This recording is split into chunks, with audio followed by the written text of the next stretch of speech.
CSR கடமையாக Sungai பூலோவில் 300 மாணவர்களுக்கு மூக்கு கண்ணாடிகள் அன்பளிப்பு. பெர்னாஸ் ஃபோக்கஸ் பாயிண்ட் கூட்டு ஒத்துழைப்பு. தாப்பா சிறைச்சாலைக்குள் ட்ரோன் வாயிலாக போதைப் பொருளை கடத்தும் முயற்சி முறியடிப்பு. கில்லானில் பர்கர் வியாபாரியிடம் பணம் கேட்டு மிரட்டிய 2 போலீஸ்காரர்கள் கைது.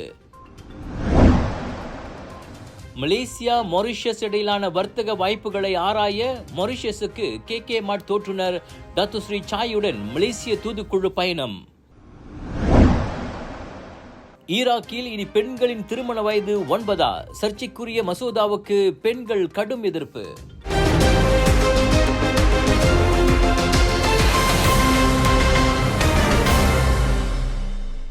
மலேசியாவிற்கும் மொரிஷியஸுக்கும் இடையிலான சாத்தியமான வணிக வாய்ப்புகளை ஆராய மலேசியாவின் KK சூப்பர்மார்ட் குழுமத்தின் நிறுவனர் டத்தோஸ்ரீ டாக்டர் KK சாய் மற்றும் அதன் தலைமை செயல்முறை அதிகாரி டத்தோ பிரதீப் குமார் மொரிஷியஸுக்கு பயணம் மேற்கொண்டனர். இவர்கள் தலைமையிலான சிங்கப்பூர், தாய்லாந்து மற்றும் தென் ஆப்பிரிக்கா ஆகிய நாடுகளின் வணிக பிரதிநிதிகளும் மொரிஷியஸுக்கு பயணித்தனர். மலேசியாவின் அனைத்துலக வணிக ஒத்துழைப்பில் புதிய மைல்கல்லை குறிக்கும் இவர்களின் வருகையை மொரிஷியஸின் குடியரசுத் தலைவரான பிரித்விராஜ் சிங் ரூபன், மொரிஷியஸின் வர்த்தக சபையை சேர்ந்த பல்வேறு தரப்பினரும் நேரடியாக வரவேற்றனர். இந்த பயணத்தின் போது மலேசிய குழு மொரிஷியஸின் உயர்மட்ட தலைவருடனும் வர்த்தக மற்றும் பயணிட்டாளர் பாதுகாப்பு அமைச்சருடனும் சந்திப்பொன்றை நடத்தி இரு நாடுகளுக்கு இடையிலான ஒத்துழைப்பு குறித்து விவாதித்ததோடு இருதரப்பு வர்த்தகம், முதலீட்டை மேம்படுத்துவது குறித்தும் கலந்துரையாடப்பட்டது. இதனிடையே டத்தோஸ்ரீ doctor KK Chai Mauritius planters agricultural by products processing கூட்டுறவு சங்கத்துடன் கருத்திணக்க உடன்படிக்கையிலும் கையெழுத்திட்டார்.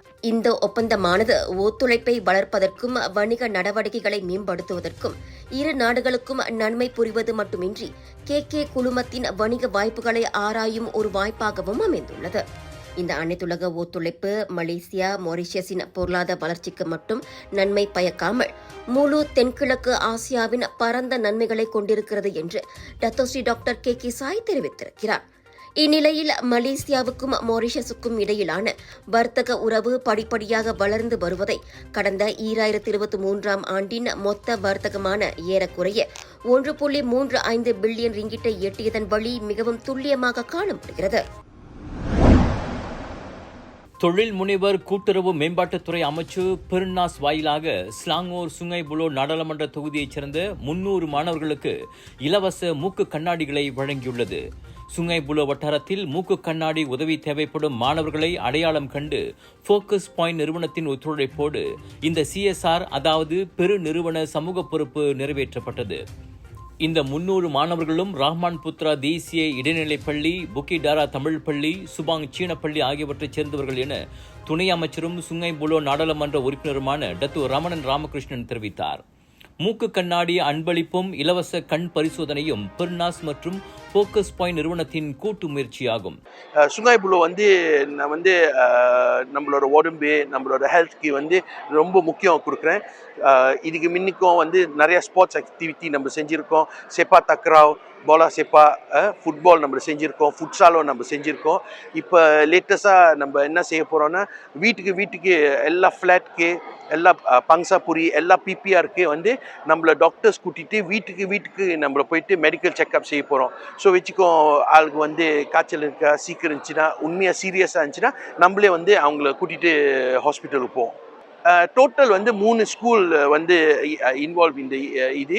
ஒரு ஸ்கோலா கெபாங்சான், ஒரு தமிழ் ஸ்கூலு, ஒரு சைனீஸ் ஸ்கூலு. ஸ்கோலா கெபாங்சான் Cina, Subang, Sekolah Kebangsaan Tamil Bukit Dara and also Sekolah Menengah Kebangsaan Rahman Putra.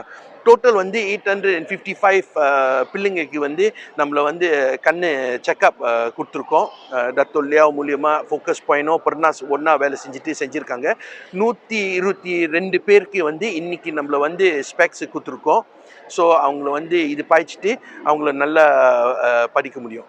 தனது CSR நடவடிக்கையாக பெர்னாஸ் இவ்வாண்டு இதுவரையில் மட்டுமே மடானி கிராம தத்தெடுப்பு திட்டம், பள்ளி மாணவர்களுக்கான உதவிகள், ஊடகவியலாளர்களுக்கான ரொக்க உதவிகள் போன்றவற்றை மேற்கொண்டுள்ளது.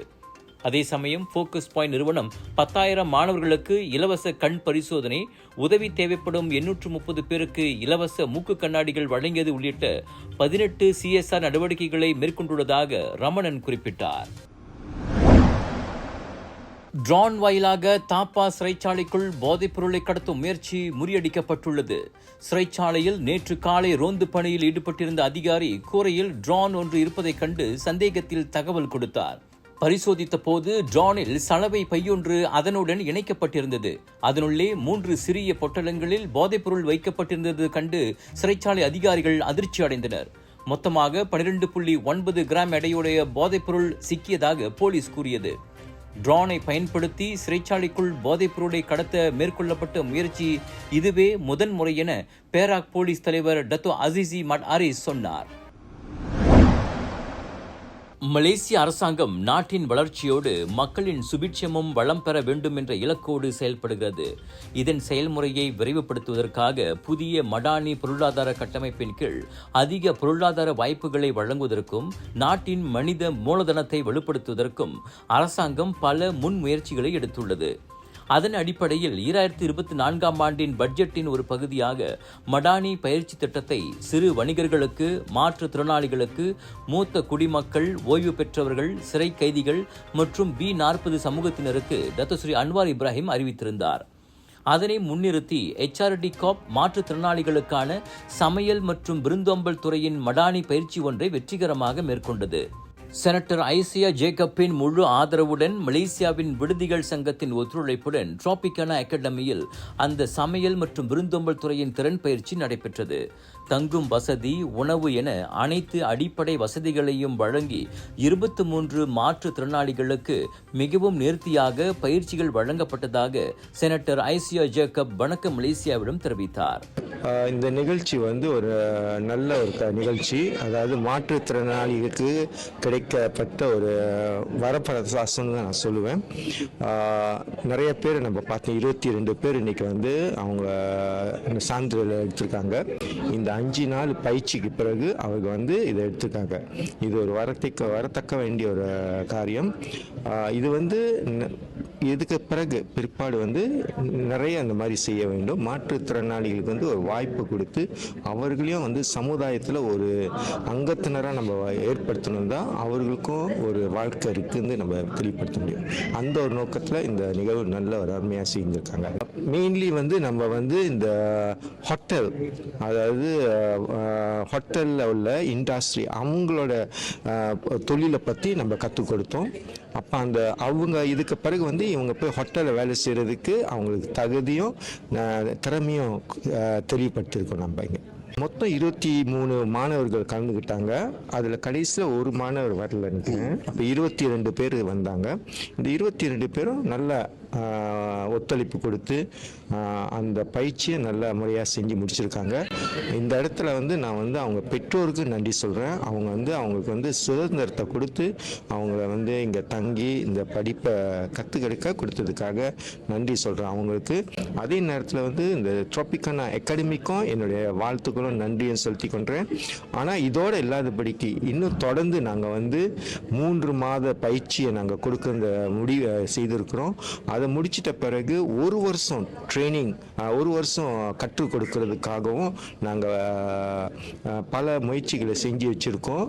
ஆக்சுவலி மீடியா மூலியமாக ரொம்ப இருக்குது நான் தெரிஞ்சுக்கிறது. என்னுடைய ஆலோசனை என்னன்னா, பெற்றோருங்க இதுக்கு அவங்க தான் முயற்சி எடுக்கணும். அவங்க என்ன செய்கிறாங்கன்னா, இந்த மாற்றுத்திறனாளிக பிள்ளைகளை அவங்க என்ன செய்கிறாங்க, ரொம்ப அரவணைப்பு கொடுத்து அன்பை காண்பித்து அவங்க வீட்டுக்குள்ளே அவங்கள வச்சிருக்கிறதுனால தெரிய மாட்டுது. அதை தான் இப்போ நாங்கள் அதை உடைச்சி இதை வெளியே காமிச்சு பெற்றோருங்க முன்னுக்கு அவங்களுக்கு சுதந்திரத்தை கொடுக்க முடியாது நான் கேட்டுக்கொள்கிறேன். தற்போது 5 நாட்கள் மட்டுமே நடைபெற்ற இப்பயிற்சி விரைவில் 6 மாதம் 1 வருடம் எனும் கணக்கில் டிப்ளோமா பட்டப்படிப்பாக கொண்டு வரப்படும் என அவர் கூறினார். மாற்றுத்திறனாளிகள் வீட்டிலேயே முடங்கிவிடாமல் அவர்களின் வளர்ச்சியை மையமாக கொண்டு வழங்கப்படுகின்ற இது போன்ற திறன் பயிற்சிகளில் கலந்து கொண்டு வாழ்க்கையில் முன்னேற வேண்டும் என்று அவர் வலியுறுத்தினார். இதனிடையே 5 நாட்கள் வெற்றிகரமாக பயிற்சி பெற்ற மாணவர்களுக்கு நேற்று நற்சான்றிதழ்கள் வழங்கி கௌரவிக்கப்பட்டனர். சான்றிதழ்கள் பெற்ற மகிழ்ச்சியில் மாணவர்கள் தங்களின் அனுபவங்களை வணக்கம் மலேசியாவிடம் பகிர்ந்து கொண்டனர். இங்க நிறைய விஷயம் சொல்லி கொடுத்தாங்க. டெசர்ட் பண்ணுறது, சமைக்கிறது, வீட்டில் நம்ம பண்ணுற சின்ன சின்ன திங்ஸ் கூட பண்ணுறதுக்கு கஷ்டப்படும் போது பட் இவங்க அது பண்ணுறது ரொம்ப ஈஸியாக இருக்குது. நல்ல ஈஸி. நம்மளுக்கு அது கஷ்டமாக இருக்கும் போது அவங்களுக்கு அது கஷ்டமாக இல்லை, நம்மளுக்கு ரொம்பவே ஈஸியான மெத்தட் சொல்லி கொடுத்தாங்க. எனக்கு ஆக்சுவலாக சின்ன வயசுலேருந்தே படிக்கணும் அப்படின்னு சொல்லிட்டு ஆசை இருக்குது. ஸோ அதுக்காக நான் வந்து நிறையா காலேஜ் போயிருக்கேன், நிறையா காலேஜ் இன்டர்வியூ போயிருக்கேன், காலேஜும் போய் பார்த்துருக்கேன். பட் அவங்கெல்லாம் சொன்னது வந்துட்டு இல்லை வேண்டாம், பயமாக இருக்குது எங்களுக்கு, அவங்களால கிச்சனில் ஒர்க் பண்ண முடியாது அப்படின்னு சொல்லியிருந்தாங்க. அப்படின்றதுனால நான் வந்து காலேஜுக்கு போகணும் அப்படின்னு தேடிட்டே இருக்கும்போது தான் எனக்கு வந்து இது சோஷியல் மீடியாவில் கிடச்சிச்சு. எனக்கு வந்து இன்ஸ்டாகிராமில் கிடச்சிச்சு. நான் 1ஆம் மாதம் டஃப்டா பண்ணேன், எனக்கு 7ஆம் மாதம் என்கிட்ட பேசினாங்க. என் வீட்டிலேருந்து வெளியாகி இதுதான் வந்து தங்கி படிக்கிறது. எங்கள் அம்மா வந்து விட மாட்டாங்க, இல்லை நீ போக வேண்டாம், நீ வந்துட்டு வீட்டில் இரு, எங்கேயும் போகாத அப்படின்னு சொல்லிட்டு விட மாட்டாங்க. ஸோ இதான் ஃபர்ஸ்ட் டைம் என்னோட செல்ஃபை ப்ரூவ் பண்ணுறதுக்கு நான் ஃபர்ஸ்ட் டைம் வெளியே வந்து 5 நாள் தங்கி இங்கே படித்தேன். I managed to learn a lot in this course because last time I'm a normal person. We can cook normally, but now today, after 10 times of stroke, so I cannot use my hand, I cannot walk, so I have to learn from all over again. We learn a lot how to cook and prepare everything again to make sure we can have our good meal first. Then second is how to prepare ourselves to be manageable, workable, and for the future, for the working section. So we plan to open a stall to make sure we can cook around the OKU group so that we can have our own new life. Saya tertarik untuk join program ni sebab dia lain daripada yang lain. So saya minat masak. So bila ada peluang saya join untuk belajar masakan yang berbeza. Sebab dalam program ni dia ajar macam-macam masakan dari Jepun, sushi, kimbap, makanan western, dan pelbagai menu dari pelbagai negara. மலேசிய மாற்றுத்திறனாளிகளுக்கான வர்த்தகம், தொழில்துறை மற்றும் விவசாய பிரிவும் டிராபிக்கானா அகாடமியும் நல்லிணக்கத்திற்கான கருத்திணக்க உடன்படிக்கையிலும் கையெழுத்திட்டன. நேற்று நடைபெற்ற நற்சான்றிதழ் வழங்கும் நிகழ்ச்சியில் ஹலால் மேம்பாட்டு நிறுவனத்தின் தலைவர் எங்கு கைருல் அஸ்வான், ராஜா ஜைருல் அமீரா, இந்நிகழ்ச்சிக்கு உதவிக்கரம் நீட்டியவர்களான தான்ஸ்ரீ புவனேந்திரன் மற்றும் ஐசாக் ராஜ், HRD கோப்பிலிருந்து டாக்டர் கலை, பெற்றோர்கள், மாணவர்கள் என பலரும் கலந்து சிறப்பித்தனர். சாங்கூரில் கடந்த புதனன்று பகுதி நேர பர்கர் வியாபாரியிடம் பணம் கேட்டு மிரட்டிய சந்தேகத்தின் பேரில் 2 ரோந்து போலீஸ்காரர்கள் கைதாகியுள்ளனர். பாதிக்கப்பட்ட நபர் போலீசில் புகார் செய்த மறுநாளே இருவரும் கைதானதாக தென்கிள்ளான் மாவட்ட போலீஸ் தலைவர் துணை ஆணையர் சாஹுங் ஃபோங் தெரிவித்தார். குற்றம் நிரூபிக்கப்பட்டால் அதிகபட்சம் 10 ஆண்டுகள் சிறையுடன் அபராதம் அல்லது பிரம்படிகள் விதிக்க வகை செய்யும் குற்றவியல் சட்டத்தின் 384வது பிரிவின் கீழ் அச்சம்பவம் விசாரிக்கப்படுகிறது. ஆகஸ்ட் 6ஆம் தேதி அதிகாலை 1 மணிக்கு கிள்ளான் புக்கிட் திங்கியில் வாடிக்கையாளர் ஆர்டர் கொடுத்த பர்கர்களை அனுப்பும் வழியில் தாம் பணம் கேட்டு மிரட்டப்பட்டதாக 22 வயது இளைஞர் போலீசில் புகார் கூறியிருக்கிறார். கிள்ளான் பண்டார் புத்ரி வளைவுக்கு முன்பாக கிசாஸ் நெடுஞ்சாலையில் வைத்து அவ்விரு ரோந்து போலீசாரும் அவ்விளைஞரின் மோட்டார் சைக்கிளை நிறுத்தியுள்ளனர். சாலை வரி காலாவதியானதை ஒரு சாக்காக வைத்து குறிப்பிட்ட பணத்தை கொடுக்குமாறும், இல்லையில் மோட்டார் சைக்கிளுக்கு சீல் வைக்கப்படும் என்றும் இருவரும் மிரட்டியுள்ளனர். கடைசியில் தன்னிடமிருந்த 90 ரிங்கிட்டையும் பர்கர் பிளாஸ்டிக்கில் வைத்து அவ்விளைஞர் போலீஸ்காரர்களிடம் கொடுத்துவிட்டு சென்றது விசாரணையில் தெரிய வந்துள்ளது. மேற்காசிய நாடான ஈராக்கில் நடப்பில் 18 வயதாக உள்ள திருமண வயதை இனி பெண்களுக்கு 9ஆகவும் ஆண்களுக்கு 15ஆகவும் குறைத்து நாடாளுமன்றத்தில் மசோதா தாக்கல் செய்யப்பட்டுள்ளது பெரும் கொந்தளிப்பை ஏற்படுத்தியிருக்கிறது. இஸ்லாமிய மத சட்டத்தை நிலைநிறுத்துவதும் தகாத உறவுகளிலிருந்து இளம் பெண்களை பாதுகாப்பதுமே அந்த மசோதாவின் நோக்கம் என அரசாங்கம் காரணம் கூறியிருக்கிறது. அந்த மசோதா திருமண விவகாரத்தில் மத போதகர்கள் அல்லது நீதித்துறையை தேர்ந்தெடுக்க மக்களுக்கு தேர்வு வழங்குகிறது. அந்த மசோதா நிறைவேற்றப்பட்டு சட்டமானால் ஈராக்கில் இனி 9 வயது சிறுமியும் 15 வயது பையனும் சட்டப்படி திருமணம் செய்து கொள்ள முடியும். ஆனால் அந்த உத்தேச சட்டம் குழந்தை திருமணங்களை ஊக்குவிக்கும் என்பதோடு குடும்ப விவகாரங்களில் நீதிமன்றங்களின் அதிகாரத்தை குறைத்து மதகுருமார்களின் அதிகாரத்தை ஓங்க செய்துவிடும் என கவலை தெரிவிக்கப்பட்டிருக்கிறது. 9 வயதில் ஓடி விளையாடும் சிறுமிக்கு திருமணம் செய்து வைப்பது தற்காலத்திற்கு கொஞ்சமும் ஒவ்வாத ஒன்று என பெண்கள் அமைப்பினரும் தாய்மார்களும் கண்டன போராட்டம் நடத்தி வருகின்றனர். பாலிய திருமணங்கள் சட்டப்பூர்வமானால் கல்வி கற்பது பாதியிலே நின்று விடுவது, உலகமே தெரியாத வயதில் கர்ப்பம் தரிப்பது, முதிர்ச்சி இல்லாததால் குடும்ப வன்முறை ஏற்படுவது போன்ற சம்பவங்கள் அதிகரித்துவிடும் என்றும் அவர்கள் பெரும் அச்சம் தெரிவித்துள்ளனர்.